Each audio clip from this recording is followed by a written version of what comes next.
Bonjour mes frères, que la paix du Seigneur soit avec vous tous. Ici, c'est le pasteur Antonio Junior qui vous parle et je suis à nouveau ici pour partager la nourriture spirituelle pour votre âme. Frères, je crois qu'aujourd'hui le message va parler à votre cœur. Je vais vous donner un enseignement, frères, qui portera beaucoup de fruits si vous l'appliquez. J'ai mis cela en pratique tout au long de ma marche chrétienne. Cela fait déjà plus de 20 ans que je pratique cela. Et je peux te dire avec certitude, tout ce dont je profite aujourd'hui est le fruit de mon obéissance à ce principe que je vais te présenter aujourd'hui. D'accord ? Frères, je veux lire un message. C'est un verset simple. Il se trouve dans Ecclésiaste, chapitre 11, verset 1er. Regarde ce qu'il dit. « Jette ton pain sur les eaux, et après de nombreux jours, tu le retrouveras. » Je vais répéter. Jette ton pain, c'est-à-dire lance ton pain sur les eaux, et après de nombreux jours tu le retrouveras. Je veux t'expliquer, c'est un principe, pas un commandement. Cela t'a été écrit par Salomon selon toute la sagesse qu'il avait, et je ne sais pas si tu le sais, mais l'histoire de Salomon est très belle. Il venait tout juste de commencer à gouverner la nation d'Israël, et il s'est vite rendu compte qu'il n'y arriverait pas, parce qu'il y avait beaucoup de gens, une foule innombrable. Et alors, Dieu lui-même est venu vers lui un jour et lui a demandé « Salomon, qu'aimerais-tu que je t'accorde » Et Salomon a alors dit « Écoute, Seigneur, j'ai maintenant une foule sur laquelle je dois régner, et je n'en suis pas capable. Alors je te demande la sagesse. » Et Dieu s'est beaucoup réjoui de cette demande. Pourquoi ?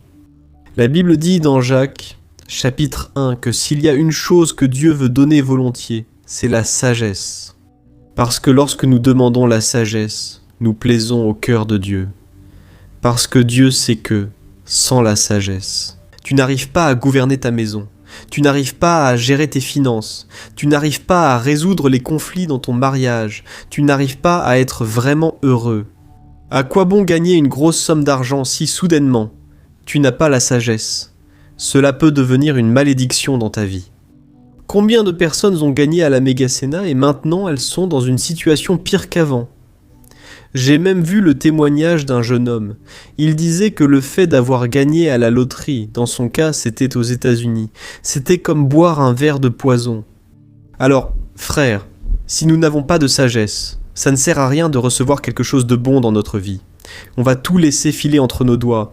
C'est pour ça que, bien souvent, je vois qu'il répand les bénédictions dans notre vie. Tu sais comment ? Au compte-gouttes. Il donne petit à petit. Et pourquoi ? Si jamais il donne tout d'un coup, on gaspille. Alors, nous devons chaque jour dépendre du Seigneur et lui demander la sagesse qui vient d'en haut. Amen. Et ici, il y a encore plus d'enseignements avec la grande sagesse que Salomon avait. Il a dit ceci. « Regarde, tu vas jeter ton pain sur les eaux, et après de nombreux jours, tu le retrouveras. » Regarde comme c'est intéressant. Ici, il parlait du détachement, de ne pas t'attacher à ce que tu as aujourd'hui, mais fais confiance au Seigneur, abandonne-toi vraiment. Amen. Dépends du Seigneur. Tu vas faire ceci, tu vas renoncer à ce que tu ne peux pas retenir, et tu vas le remettre. Et quand tu remets, voici une promesse. Regarde, après de nombreux jours, tu le retrouveras.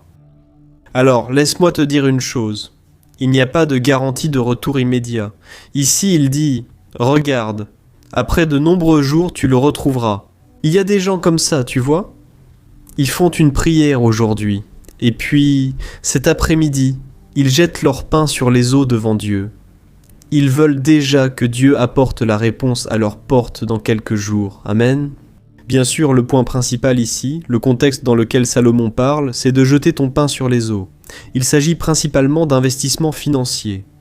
Il est en train de dire « Regarde, fais confiance, fais ta part, et ensuite tu auras ton retour après un certain temps. » En même temps, cela peut aussi être lié à la générosité.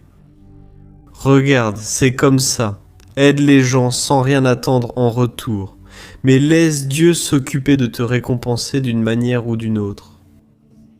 Et cela est aussi lié à l'enseignement que Jésus a donné quand il a dit « Donnez, et il vous sera donné ». Une bonne mesure, bien tassée, secouée et débordante.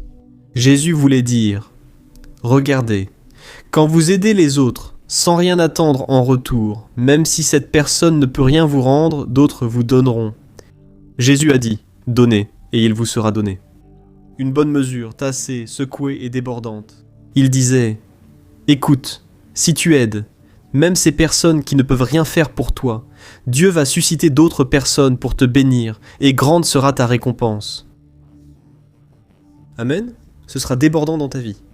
Alors, frère, c'est un principe. Peu importe si la personne est chrétienne ou non, si elle pratique ce principe, Dieu la fait prospérer, Dieu la bénit. Amen. La Bible donne un exemple très clair, n'est-ce pas, qui d'une certaine manière ressemble un peu à ce passage.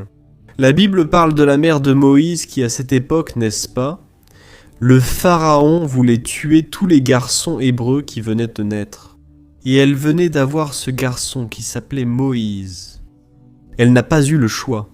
Elle a dû mettre Moïse dans un panier en roseau et le déposer sur le Nil. Tout cela pour sauver la vie du garçon. Et elle, bien sûr, n'est-ce pas?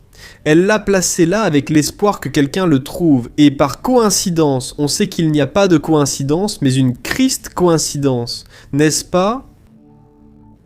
Une Christocidence, n'est-ce pas? La fille de Pharaon se baignait dans les eaux du Nil. Et elle a vu ce panier. Quand elle a vu ce panier, la sœur de Moïse, qui observait la scène de loin, lui a conseillé: pourquoi ne pas confier cet enfant à une femme hébraïque pour l'allaiter? Et en fait, elle parlait de sa propre mère, et c'est ce qui s'est passé. Elle a amené la mère de Moïse pour allaiter l'enfant. Frère, j'imagine ici la scène, n'est-ce pas? Parce que la scène, la première scène, était de désespoir. La mère de Moïse était désespérée, lançant ce qui était la seule chose précieuse qu'elle possédait. Mais ensuite, ce garçon est revenu dans ses bras pour être allaité. Et qui aurait imaginé que ce garçon, qui grandirait dans une maison égyptienne, n'apprendrait rien sur les Écritures, ne marcherait pas avec son peuple, mais plus tard, il conduirait tous les Hébreux à avancer là, devant eux. La mer s'ouvrirait devant eux, et ils entreraient dans le désert, en direction de la terre promise. Qui aurait cru que cela arriverait? Mes frères, je veux vous dire une chose. Les plans de Dieu sont infiniment plus grands que les nôtres. Et ce que je veux te dire, c'est ceci. Voici ce que le Saint-Esprit a mis dans mon cœur. Aujourd'hui, si tu remets entre les mains du Seigneur et que tu fais confiance, Dieu agira en ta faveur. Si tu veux garder cela pour toi-même, alors tu dois avoir conscience que Dieu ne fera rien, d'accord? Tu dois te lancer. Tu dois renoncer, tu te souviens de ce que j'ai dit? Le détachement. Sois détaché, et alors tu vas faire confiance, et Dieu agira en ta faveur. Amen. Je vais mettre la Bible de côté ici. J'espère que tu as compris ce message. C'est un message très important. Parce que dans ta vie avec Dieu, tu dois être une personne détachée. Arrête de t'attacher autant aux choses matérielles et aux gens. Dépends seulement du Seigneur. Amen. Jette ton pain sur les eaux, et après de nombreux jours, tu le retrouveras. Et quand il parle des eaux, il parle des incertitudes de la vie. Frères, nous n'avons aucune certitude de rien. Rien dans ce monde ne nous apporte de sécurité, sauf lorsque nous sommes dans l'obéissance à la parole de Dieu. Amen. Je sais aussi que je parle à beaucoup de personnes ici qui sont attachées à des relations, à des histoires d'amour. Et là, tu as peur, n'est-ce pas? Surtout à ce stade de la relation amoureuse, tu as peur de faire cette prière que Jésus a faite à Gethsémani. Seigneur, que ta volonté soit faite et non la mienne.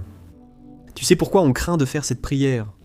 Parce qu'on a peur que Dieu mette fin à notre relation, que Dieu nous dise « Écoute mon fils, ce n'est pas ma volonté ». Et alors on a peur de souffrir à nouveau. Alors quand tu déposes aux pieds du Seigneur ce que tu as de plus précieux, qu'est-ce qui se passe? Dieu, il remplit ton cœur d'une paix. Il enlève de toi cette peur. Je sais que tu as ressenti de la peur par rapport à ton avenir, la peur de perdre ce que tu as accompli.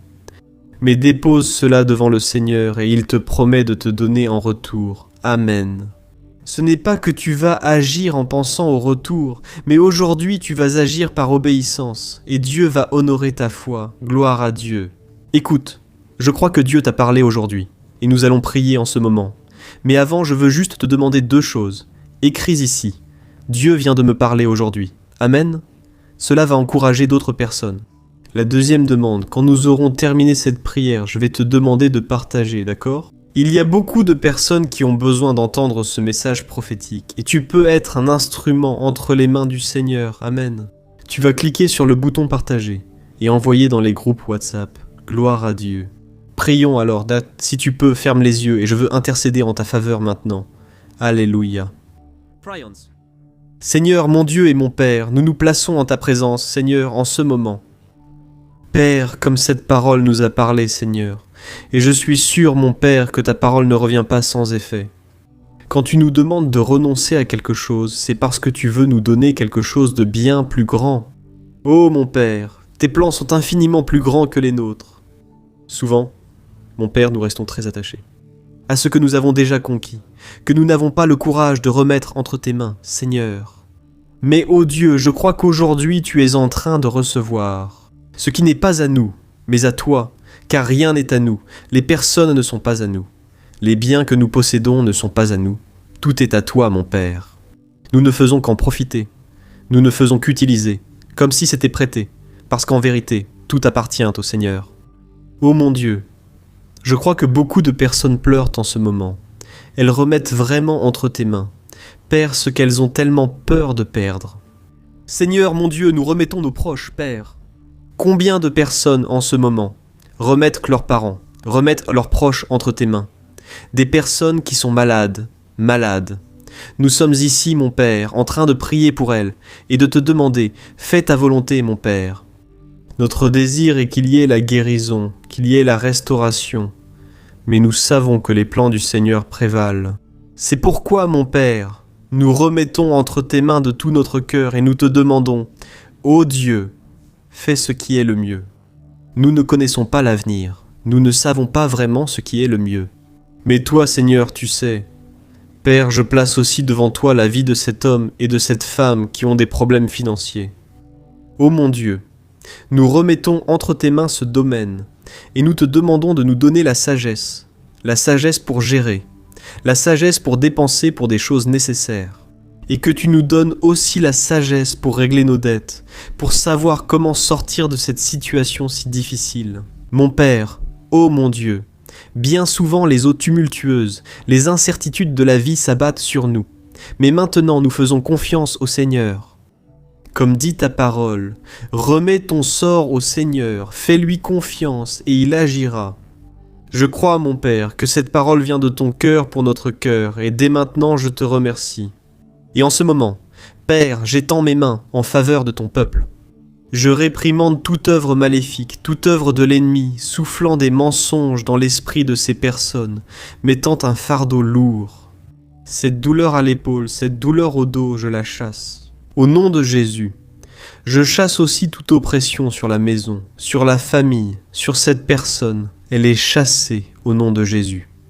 Ô mon Père, je crois que cette prière est arrivée à ton trône en ce moment, et je te demande une bénédiction spéciale en ce jour. Que le Seigneur apporte la joie qui vient du ciel, que le Seigneur apporte le renouveau, le réconfort dont nous avons tant besoin. Au nom de Jésus, mon Père, je bénis et je te demande, répands ta présence sur nous. Que, face aux luttes, aux tristesses, aux dépressions de la vie, que le Seigneur nous apporte la paix qui dépasse toute compréhension. Au nom de Jésus, je prie et je te remercie déjà pour tout ce que le Seigneur a fait ici aujourd'hui, et pour tout ce qu'il fera encore dans nos vies. Amen. Gloire à Dieu.